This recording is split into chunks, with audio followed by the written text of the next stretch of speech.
Today we will be installing a premium guard cabin air filter in a 2014 Dodge Grand Caravan. No tools are required to complete this install. After opening the glove box, release the tensioner located on the left side of the glove box.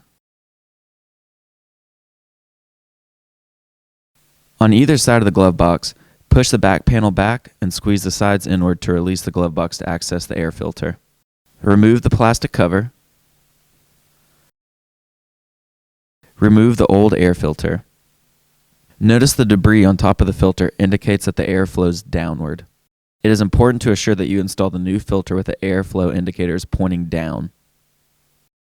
Slide the new air filter in. Replace the cover. Pull the tensioner all the way to the left. Lift the glove box and insert the tensioner. Squeeze the sides in and push into install. And that concludes the install.